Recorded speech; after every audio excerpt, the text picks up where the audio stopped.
یہ مسئلے کئی مرتبہ آ چکے اور بار بار یہ کہتے ہیں کہ حدیث میں کہاں آیا ہے، حدیث میں کہاں آیا ہے. تو بھیا ہم اپنے اکابر اور بزرگوں کی راہ امت میں کوئی 1500 سال سے جس پہ حضرات چل رہے ہیں، ہم ایک سوت اور انچ کے برابر اس سے الگ نہیں ہونا چاہتے. اہل سنہ کا سیدھا سادہ مسلک یہ ہے کہ تعویذ اگر اس میں شرکیہ کلمات نہ ہوں تو اس کو پہننا جائز ہے، اور اکابرین لکھا کرتے بغیر کسی حدیث میں وارد شدہ کلمات کے بھی لکھا کرتے تھے. وہ طریقہ جو کتاب و سنت میں کہیں نہیں آیا، اس کے باوجود وہ لکھا کرتے تھے، اور ہم اسی کے قائل.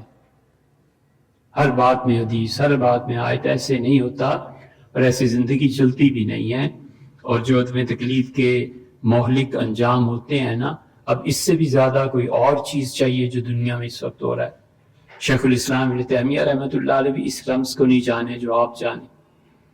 ان کے پاس ابن قیم رحمۃ اللہ علیہ نے لکھا ہے کہ کسی آدمی کو نکسیر بہت پھوٹتی تھی اور لایا کرتے تھے کسی کو، تو شیخ اپنی انگلی سے اس کی پیشانی پہ لکھتے تھے وکیل یا ارض ابلعی ماءکی و یا سماء اقلعی وغیث الماء وقضی الامر. سورہ ہود کی 44 نمبر آیت اس کی پیشانی پہ اپنی انگلی سے لکھ دیا کرتے تھے.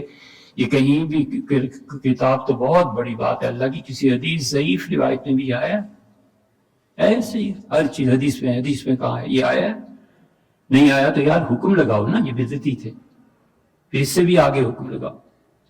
ابن قیم رحمۃ اللہ علیہ اپنے شیخ ابن تیمیہ رحمۃ اللہ علیہ کے متعلق لکھا ہے کتاب آخر لہو. ایک اور چیز بھی لکھ دیتے تھے، خرج موسیٰ برداء فوجد شعبا فصدہ بردائہ یمحو اللہ ما یشاء ویثبت وعندہ ام الکتاب. جس کی نکسیر بند نہیں ہوتی تھی اس کی پیشانی پہ انگلی سے یہ بھی لکھ دیا کرتے تھے.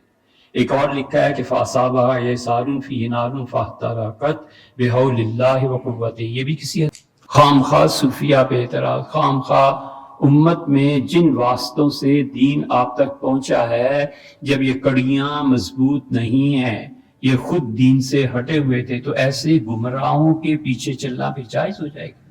ولیعذ باللہ ابن تیمیہ اور ابن قیم رحمہ اللہ بھی دین کو نہیں جانتے تھے، پھر کون جانتا تھا؟ ہمیں بھی کچھ پتا ہے. ملا علی قاری رحمہ اللہ نے لکھا ہے کہ اہل سنت والجماعت کے اکابرین میں تھے دونوں.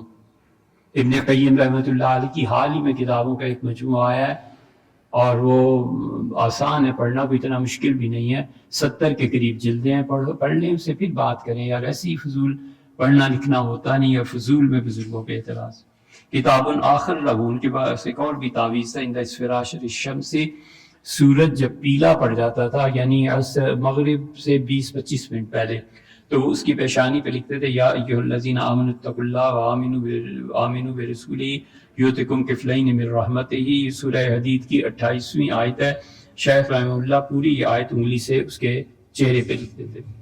اب کیا کریں؟ یہ کتاب و سنت میں یہ ہے بزرگوں کا ایک معمول. اس سے نفع بھی ہوتا تھا. ایک تو یہ ہے نا وہ فضول یہ پریکٹس کرتے ہیں اور نفع ہی نہ ہوتا ہو، کوئی ایسی بات نہیں. اس سے نکسیر رک بھی جاتی تھی. ایک آدمی، اس زمانے میں یہ دوائیاں تھوڑی ہوتی تھی جو اب ہیں، لوگ مرنے لگتے تھے. اتنا شدید یہ بیماری کا سلسلہ ہو جاتا تھا کہ لوگ تڑپ جاتے تھے.